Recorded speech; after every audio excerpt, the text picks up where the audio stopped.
Fidèles téléspectateurs, chers frères et sœurs bien-aimés, nous vous saluons dans le nom précieux de notre Seigneur Jésus-Christ. Nous sommes là ce jour pour vous annoncer un grand événement qui va se dérouler sur notre chaîne YouTube intitulée Toussaint Ilunga, chaîne officielle. Bien-aimés, après avoir écrit un livre sur le thème « Quelle heure est-il à l'horloge de Dieu ?», après l'avoir verni, après avoir tenu quelques enseignements sur ce thème dans quelques églises, il a plu au Seigneur que nous puissions maintenant nous lancer dans les réseaux sociaux afin d'annoncer cette bonne nouvelle de l'Évangile.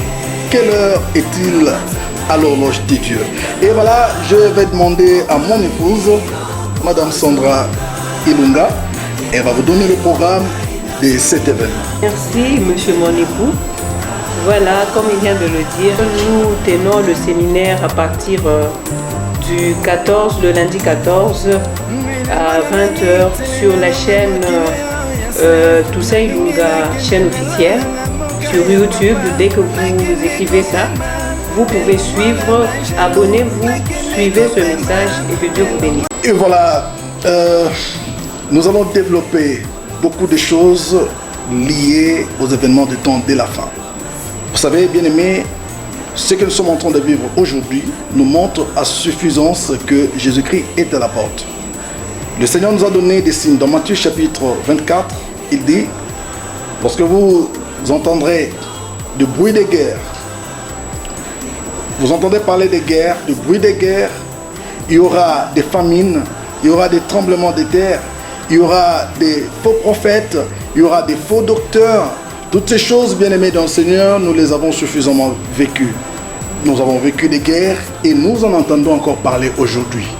Nous avons entendu parler des famines dans le monde, nous avons entendu parler des tremblements de terre et ce n'est pas à vous que je vais expliquer ces choses.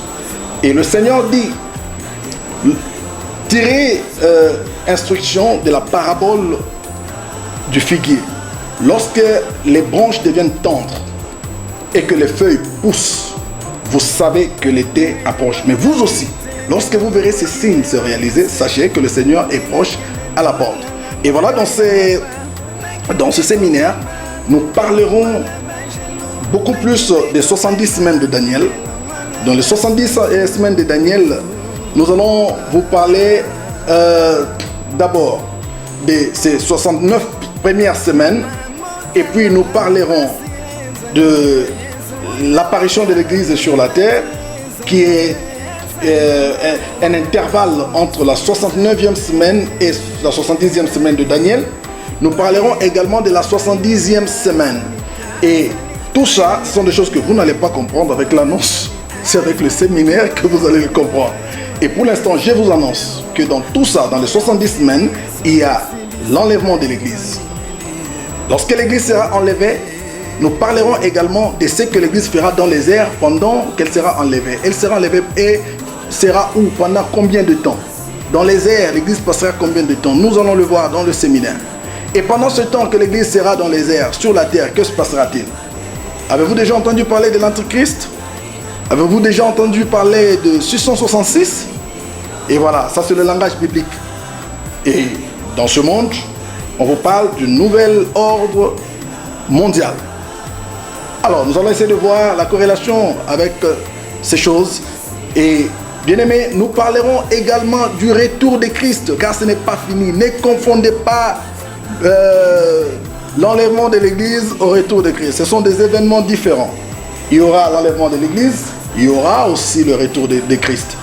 Et voilà, nous parlerons du millénium. Quand Jésus va revenir, c'est quoi la vie qui sera sur terre? C'est là le millénium qui commence. Donc l'Église est enlevée et passe un temps dans les airs avec le Seigneur.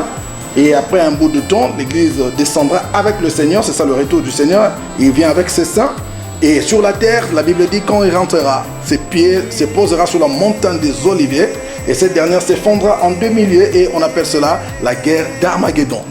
Et après cette guerre, ça sera l'introduction ou l'imposition du règne universel de notre Seigneur Jésus-Christ, le règne de 1000 ans que l'on appelle millénium. Après ce règne de millénium, la Bible déclare que il y aura la guerre des Gog et Magog, parce que le diable qui sera lié pour 1000 ans sera délié à la fin de ce 1000 ans de son séjour dans l'abîme. Il sera délié et il fera la guerre au sein, la guerre à Jérusalem, là où Jésus sera en train de régner avec les saints, avec son église, avec les juifs qui seraient sauvés. Et voilà, après, ce n'est qu'après ces événements que l'on verra apparaître dans le ciel le trône blanc pour le jugement dernier. Alors, il y a un long parcours que nous devons comprendre. Enfants de Dieu, il n'est pas normal que vous soyez chrétiens et que vous ne vous attendiez pas au retour de Christ. Jésus ne vous a pas sauvé pour construire seulement des maisons. Il ne vous a pas sauvé seulement pour vous marier. Il ne vous a pas sauvé seulement pour avoir de l'argent. Faire des jeûnes et prières, ce sont des délivrances. Oui, ce sont de bonnes choses. Mais la finalité, c'est quoi? Il nous a dit que votre cœur ne se trouble point. Croyez en Dieu et croyez en moi. Car il y a plusieurs demeures dans la maison de mon Père. Si cela n'était pas, je vous l'aurais dit. Je m'en vais pour vous préparer une place. Lorsque je m'en serai allé et que je vous aurai préparé une place, je reviendrai, je vous prendrai afin que là où je suis, vous y soyez aussi. Donc c'est ça ce que nous attendons, la chose la plus importante. Si les disciples pouvaient, ou les apôtres pouvaient accepter la mort, bien aimés, ce n'était pas ça leur récompense. Ce n'était pas ça la fin de la vie. Ils savaient qu'il y avait la vie après la vie. Ils savaient qu'au-delà de cette vie, il y a une autre vie beaucoup plus meilleure qu'il ne faut pas rater. C'est ainsi qu'ils pouvaient perdre cette vie dans ce monde avec l'espoir qu'ils auraient la vie éternelle dans l'effectivité. Et voilà l'apôtre Paul qui dit « Christ est ma vie et la mort m'est un gain ». Lorsque vous ne connaissez pas le Seigneur, vous pouvez même avoir peur de la mort alors que ce n'est qu'un moyen pour nous faire passer vers un autre monde beaucoup plus réel que celui qui est physique. Alors, bien aimé, le Seigneur est à la porte et c'est dans ce séminaire que nous allons vraiment développer cela.